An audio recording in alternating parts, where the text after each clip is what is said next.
Barcelona went to St. James's Park and stole a 9-minute draw.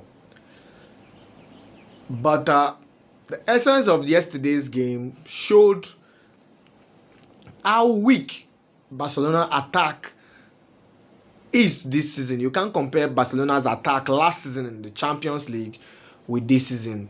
This season, the only spark they have is Yamal and the likes of Fermin Lopez. So it was a quiet game for Barcelona, unlike a typical Barcelona side who are known for their attacks. It was Newcastle that was doing a lot of the attacks. Alanga, Happy Bounce, and the rest of them were attacking. But one thing I've noticed, like I said in my previous video, some coaches and their scouts always go for what they don't really need. Newcastle made a lot of purchase in the summer, but they didn't really replace those they sold, or they didn't really cover up the loopholes they have. Take for example the Alanga guy, the winger Alanga. What's the difference between Alanga and Murphy?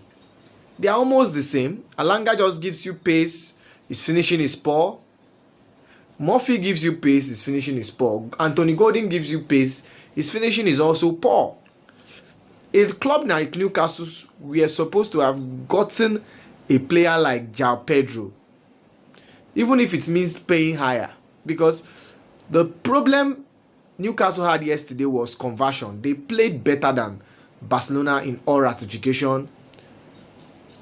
The only saving grace for Barcelona was this Newcastle team doesn't know how to convert goals, and that's the reason I don't see them pulling any surprise in the new camp, because you know the new camp atmosphere is just like you going to Istanbul to play Galatasaray.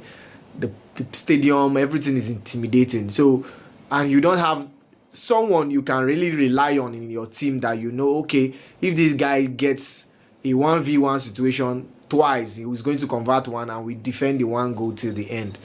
They don't have that kind of a thing. So it's going to be very, very difficult for Newcastle to scale through to the quarterfinals. All odds are now in the favor of Barcelona. But the one thing I also saw yesterday was the officiating. Yamal was supposed to get a yellow card, which wasn't given to him.